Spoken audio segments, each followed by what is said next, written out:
Nah, Bapak Ibu sekalian, ini yang jadi perbincangan di media sosial akhir-akhir ini.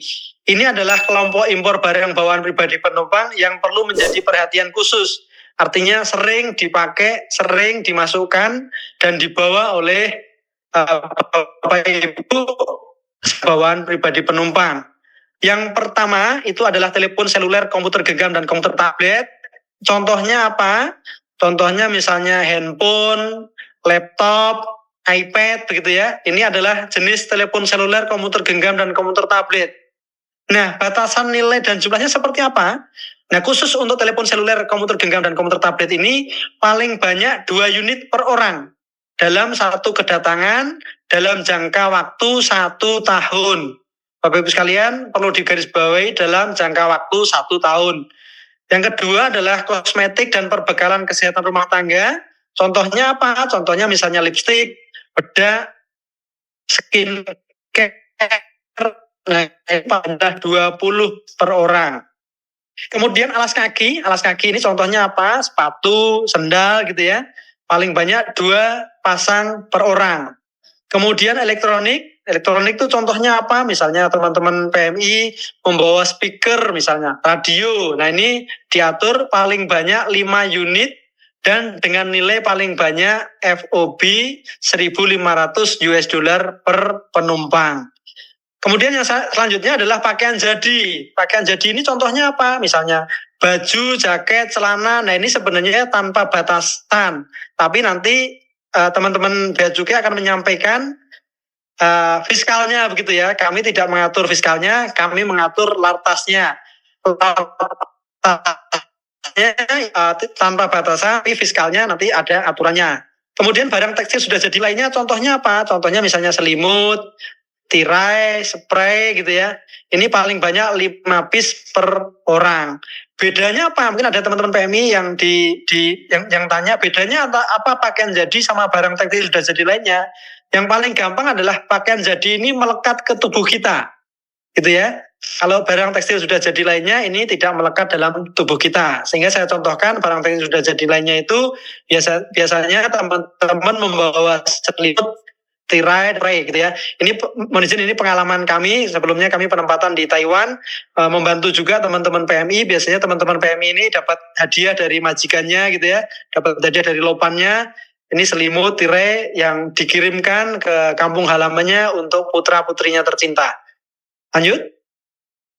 Baik, Bapak Ibu sekalian, itu tadi kaitannya dengan barang pribadi penumpang gitu ya. Artinya barang dibawa ketika masuk daerah Pabean Indonesia menggunakan pesawat udara begitu. Kemudian kita lanjut ke ketentuan impor barang pindahan WNI. Jadi ini khusus untuk barang pindahan WNI. Yang pertama, perlu kami sampaikan, ketentuan impornya adalah ini dikecualikan juga dari ketentuan memiliki NIB yang berlaku sebagai API, gitu ya, tanpa perizinan berusaha. Jadi nggak perlu PI, nggak perlu LS. Tentu ini tidak untuk kegiatan usaha, artinya apa? Tidak untuk diperdagangkan. Kemudian untuk persyaratan impornya ini memerlukan surat keterangan dari perwakilan pemerintah Indonesia di luar negeri, gitu ya. Silakan Bapak Ibu bisa ngurus ke KJRI, ke KDI, kemudian ke perwakilan kita di luar negeri. Nah, untuk kondisi barangnya, untuk barang pindahan WNI ini adalah bisa dalam keadaan baru maupun tidak baru, gitu. Kemudian untuk batasan jumlahnya ini tidak dibatasi. Tapi untuk telepon seluler, komputer genggam, komputer tablet ini paling banyak 2 unit per jenis barang. Kemudian yang kita atur ini adalah warga negara Indonesia. Ketibaan barang yang namanya barang pindahan ini bisa bersama-sama dengan pemilik atau sesudah atau sebelum pemilik barang tiba di Indonesia. Gitu ya. Ini ketentuan barang pindahan tadi. Nah, barangnya apa saja? Ini adalah kelompok barang yang dibatasi impor, yang dapat diimpor sebagai barang pindahan WNI. Lanjut. Kemudian yang selanjutnya adalah ketentuan impor barang ini melalui skema barang kiriman melalui penyelenggara pos dengan menggunakan pesawat udara. Nah, ini ketentuan impornya juga dikecualikan dari NIB dan perizinan berusahanya. Kemudian persyaratan impornya tidak memerlukan surat keterangan dari perwakilan pemerintah Indonesia di luar negeri. Jadi yang perlu surat keterangan itu kaitannya hanya dengan pindahan, gitu ya, barang pindahan. Nah, ini kondisi barangnya untuk barang kiriman barang kiriman pos ini wajib dalam keadaan baru. Kemudian batasan jumlahnya ini kita batasi di lampiran 4, nanti Bapak Ibu bisa baca. Kemudian yang kita atur sekarang ini hanya dapat dilakukan dengan menggunakan pesawat udara. Lanjut. Nah, ini kira-kira Bapak Ibu batasannya untuk yang dibatasi impor untuk barang kiriman pos. Baik, yang selanjutnya adalah ketentuan impor barang pekerja migran Indonesia. Ini ada di lampiran 3 Bapak Ibu, nanti Bapak Ibu bisa lihat detailnya. Jadi poin penting dalam pengaturan ini adalah tadi yang saya sampaikan, ini relaksasi terhadap teman-teman kita, pekerja migran Indonesia, belum diatur secara tegas sehingga ada masalah di lapangan. Dengan adanya Permendak 36 ini kemarin alhamdulillah ratusan kontainer yang tertahan sudah bisa kita selesaikan dan teman-teman Bea Cukai dengan sigapnya sudah bisa merilis barangnya begitu ya, tidak ada masalah lagi. Prinsipnya untuk barang pekerja migran Indonesia ini juga dikecualikan karena tadi ini bentuk relaksasi maupun kemudahan gitu ya. Kemudian yang selanjutnya impor barang kiriman PMI untuk kelompok barang bebas impor dapat diimpor dalam keadaan tidak baru dengan batasan jumlah tertentu. Jadi barang kiriman pekerja migran Indonesia itu boleh dalam keadaan tidak baru. Tentu tadi yang saya sampaikan harus dibatasi karena sesuai masukan dari kementerian lembaga terkait, mulai dari perlindungan terhadap KM, industri dalam negeri, sampai dengan kaitannya dengan keamanan pangan, ini yang menyebabkan ini juga harus diatur jumlahnya begitu ya.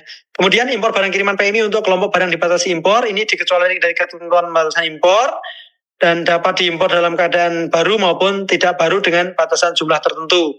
Kemudian impor barang kiriman PMI ini tanpa memerlukan perizinan impor dari Kementerian Perdagangan karena sudah disepakati integrasi data antara teman-teman BP2MI, kemudian Kementerian Luar Negeri dan teman-teman Direktorat Jenderal Bea dan Cukai.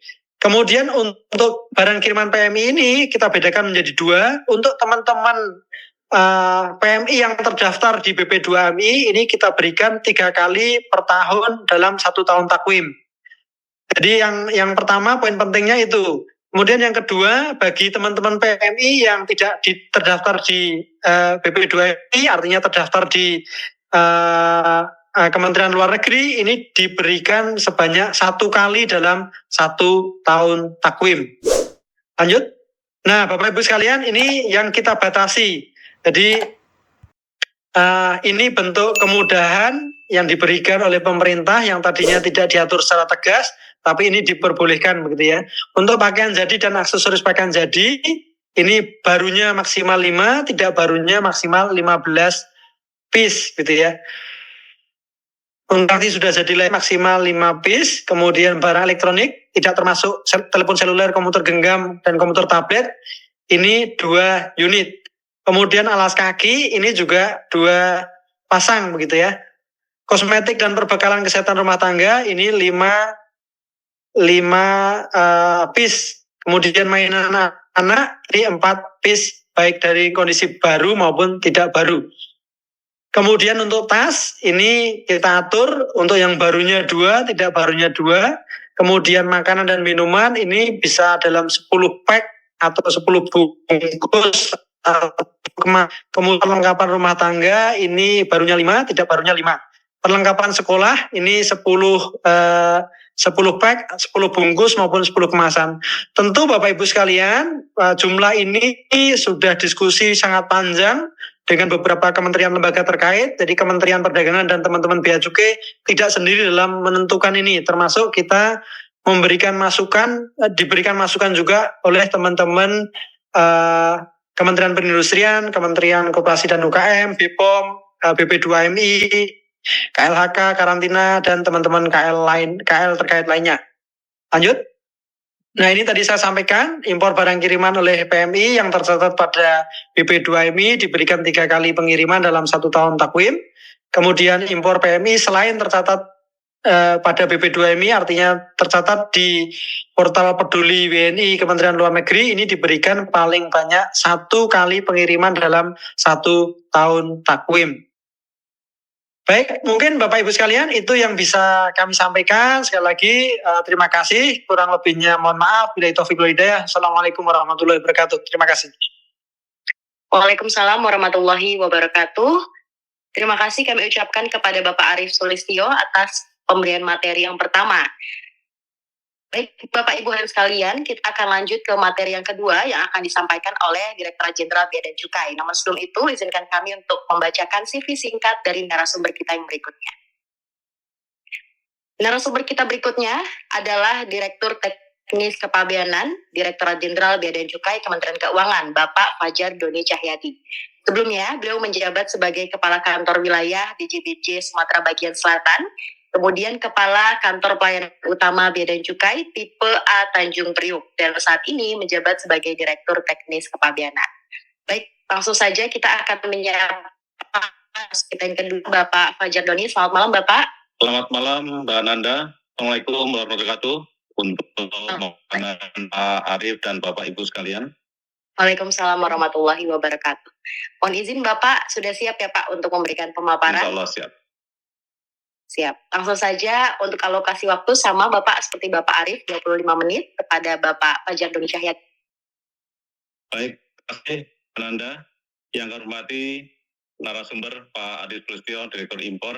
Yang kami hormati para atase keuangan di Hong Kong, kemudian di Abu Dhabi, di Singapura, di Jepang, yang Bapak kalian